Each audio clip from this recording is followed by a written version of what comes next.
Good morning student. हम अपना first chapter पढ़ रहे थे, केमिकल इक्वेशन एंड रिएक्शंस। इससे पहले हमने पढ़ा कि केमिकल इक्वेशंस क्या होती हैं, केमिकल रिएक्शंस क्या होती हैं, कैसे हम किसी भी केमिकल रिएक्शन को लिखते हैं, केमिकल रिएक्शंस को बैलेंस कैसे किया जाता है। नेक्स्ट टॉपिक है हमारा टाइप्स ऑफ केमिकल रिएक्शंस।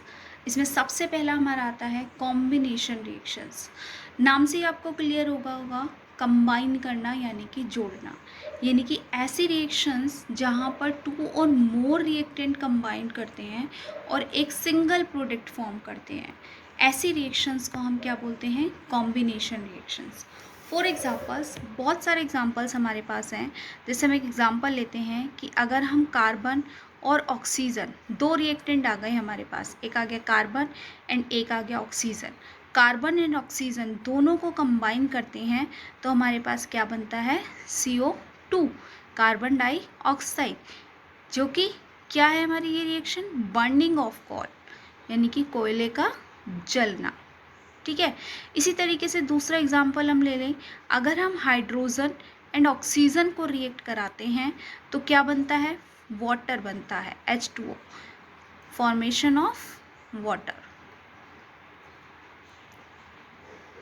ठीक है। तो इन दोनों रिएक्शंस में क्या हुआ कि दो रिएक्टेंट कंबाइन हुए आपस में और एक सिंगल प्रोडक्ट फॉर्म किया। तो ऐसी रिएक्शंस को हम कहते हैं कॉम्बिनेशन रिएक्शन। एक एग्जांपल और ले लेते हैं, कैल्शियम ऑक्साइड प्लस वाटर। अगर ये दोनों रिएक्टेंट आपस में रिएक्ट करते हैं तो कैल्शियम हाइड्रोक्साइड बनता है, CaOH का whole twice, calcium hydroxide. Yes, CaO है हमारा calcium oxide and H2O is water. Calcium oxide and water जब रिएक्ट करते हैं तो क्या बनता है? Calcium hydroxide. एंड इस कैल्शियम हाइड्रोक्साइड को ही हम स्लेक्ड लाइम भी कहते हैं, स्लेक्ड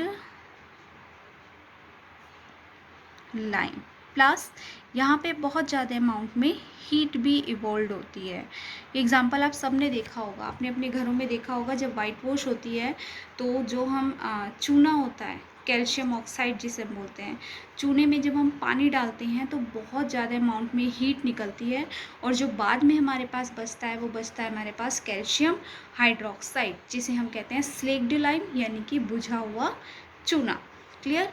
अब सेकेंड रिएक्शन हम आते हैं, that is decomposition reaction. Decomposed मतलब होता है टूटना। ठीक है, डिकम्पोज्ड मतलब होता है टूटना।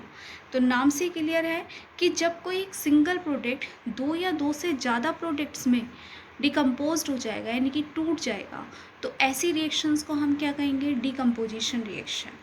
अब टूटने के बिहाफ पे, यानी कि डिकम्पोस्ट किस तरीके से हो रहा है, डिकम्पोजिशन का मेथड क्या है, उस बिहाफ पे रिएक्शंस को तीन कैटेगरी में डिवाइड किया गया। पहली रिएक्शंस आई हमारी थर्मल डिकम्पोजिशन। थर्मल मतलब हीट, जहाँ पर हम किसी भी रिएक्टेंट को हीट दे रहे हैं, हीट देने के बाद वो डिकम्पोज हो रहा है, तो ऐसी रिएक्शंस को हम बोलते हैं थर्मल डिकम्पोजिशन रिएक्शंस। ठीक है, यानी कि those decomposition reactions in which compounds break down into simpler substance by heat, यानी कि गर्म करने पर वो छोटे छोटे पार्ट्स में डिवाइड होगा, तो ऐसे रिएक्शंस को हम बोलेंगे थर्मल डिकम्पोजिशन रिएक्शंस। ठीक है। फॉर एग्जांपल हम ले सकते हैं कि अगर हम कैल्शियम कार्बोनेट CaCO3 को हीट करते हैं, देन वो कैल्शियम ऑक्साइड और कार्बन डाइऑक्साइड में डिकम्पोज्ड हो जाता है। ठीक है। नेक्स्ट इसी में हम आता है हमारा फोटोकेमिकल डिकम्पोजिशन। फोटोकेमिकल डिकम्पोजिशन यानी कि सनलाइट की प्रेजेंस में अगर कोई रिएक्टेंट डिकम्पोज हो रहा है, ठीक है, यानी कि those decomposition reaction in which sunlight is used for decomposition. ठीक, तो ऐसे रिएक्शंस को हम क्या बोलते हैं? Photochemical decomposition reactions. यहाँ पे हम एग्जांपल ले सकते हैं कि अगर हम सिल्वर क्लोराइड को सनलाइट की प्रेजेंस में रखें, AgCl, सिल्वर क्लोराइड को सनलाइट की प्रेजेंस में हम रखते हैं, तो जो हमारा सिल्वर क्लोराइड है वो Ag और क्लोरीन, में डिसोसिएट हो जाता है, ठीक है। और ये क्वेश्चन हमसे पूछा भी जाता है कि हम सिल्वर क्लोराइड को सनलाइट की प्रेजेंस में क्यों नहीं रखना चाहिए, या सिल्वर क्लोराइड एक स्टेबल कंपाउंड नहीं है। तो सिंपल सा रीज़न हमारे पास यही है, क्योंकि ये सनलाइट की प्रेजेंस में ईजिली डिकम्पोज हो जाता है सिल्वर एंड क्लोरीन में। थर्ड हमारा डिकम्पोजिशन मेथड आता है इलेक्ट्रोलिटिक डिकम्पोजिशन। इलेक्ट्रोलिटिक यानी कि जब हम किसी रिएक्टेंट में इलेक्ट्रिक करंट पास आउट करने के बाद जो डिकम्पोजिशन हो रहा है, दैट इज़ इलेक्ट्रोलिटिक decomposition, यानी कि those decomposition reactions in which a compound is broken into simpler substance by passing electric current। Clear. यहाँ पर हमने क्या किया, इलेक्ट्रिक करंट किसी सब्सट्रेक्टेंट को में अगर हम पास आउट कर रहे हैं और तब वो डिकम्पोज हो रहा है, यानी कि 2 और मोर सिंपल सब्सटेंस में डिसोसिएट हो रहा है, तब हम उसे कहते हैं electrolytic decomposition. For example water, अगर हम वाटर में इलेक्ट्रिक करंट पास आउट करते हैं तो वाटर हमारा डिसोसिएट हो जाता है हाइड्रोजन में प्लस ऑक्सीजन में, ठीक है। तो वाटर हमारा टूट जाता है 2H2 प्लस ऑक्सीजन में। तो 2 रिएक्शंस अभी हमने पढ़ी, पहली हमने पढ़ी कॉम्बिनेशन, दूसरी हमने पढ़ी डिकम्पोजिशन। अब हम तीसरी रिएक्शन पे आते हैं, and the third one is displacement reaction, ठीक है। डिस्प्लेसमेंट रिएक्शंस, इनकी those reaction in which a more reactive element can displace a less reactive metal from its solution are called displacement। यानी कि जो हाईली रिएक्टिव मेटल होगा, ठीक है, वो अपने से लेस रिएक्टिव मेटल को उसके सॉल्यूशन से डिस्प्लेस कर देगा। फॉर एग्जांपल, अगर हमने कॉपर सल्फेट सॉल्यूशन में, ब्लू कलर का सॉल्यूशन होता है कॉपर सल्फेट का,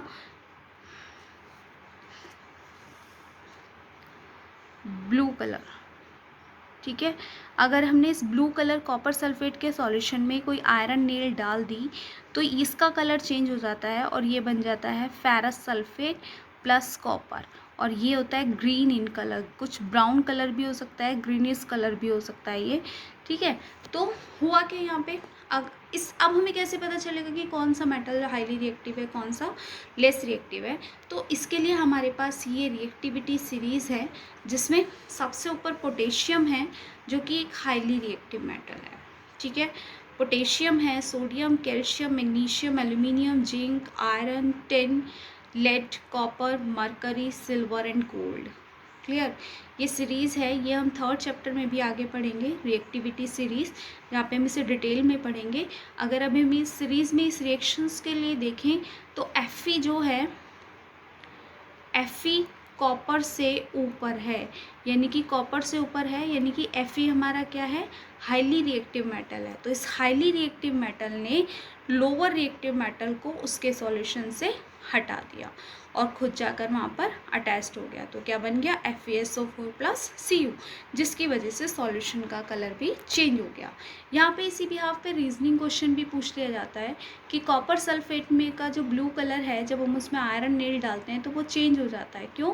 क्योंकि वो डिस्प्लेसमेंट रिएक्शन शो करता है। Fe हाईली रिएक्टिव मेटल होने की वजह से लेस रिएक्टिव मेटल को उसके सॉल्यूशन से डिस्प्लेस कर देगा। क्लियर। नेक्स्ट आते हैं हम, next reaction is double displacement reaction, ठीक है। डबल डिस्प्लेसमेंट रिएक्शंस क्या होती हैं, those reactions in which 2 compounds exchange there ions, जहाँ पर 2 कंपाउंड्स अपने आयंस एक्सचेंज कर देंगे एंड न्यू कंपाउंड्स फॉर्म्ड होगा, ऐसी रिएक्शंस को हम डबल डिस्प्लेसमेंट रिएक्शन कहते हैं। फॉर एग्जांपल बेरियम क्लोराइड, ठीक है, और हमने बेरियम क्लोराइड के साथ लिया सोडियम सल्फेट, नाम लिखते हैं इनके, this is barium chloride and ये है सोडियम सल्फेट, ठीक।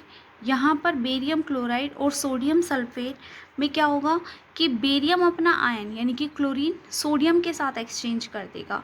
इनकी क्लोरीन तो हमारा चला जाएगा सोडियम के साथ और इसका जो सल्फेट है वो चला जाएगा बेरियम के पास। तो क्या बन जाएगा, BaSO4 यानी कि barium sulphate plus sodium chloride, sodium chloride, ठीक है। तो ऐसी रिएक्शंस को हम कहते हैं डबल डिस्प्लेसमेंट रिएक्शंस, जहाँ पर जो दोनों कंपाउंड्स हैं, इन दोनों कंपाउंड्स ने अपने आयंस को एक्सचेंज कर लिया। बेरियम क्लोराइड ने अपना आयन यानी कि क्लोराइड आयन सोडियम को दे दिया और सोडियम ने अपना सल्फेट आयन बेरियम को दे दिया।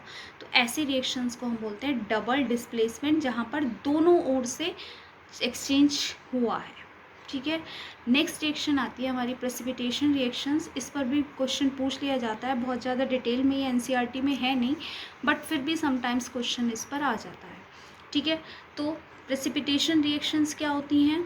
Results when two soluble compounds mix and an insoluble compound is produced, यानी कि जब दो सोल्यूबल कंपाउंड को हम आपस में मिक्स करते हैं और हमें कोई एक इनसॉल्युबल कंपाउंड मिलता है, तो ऐसी रिएक्शंस को हम बोलते हैं प्रेसिपिटेशन रिएक्शंस।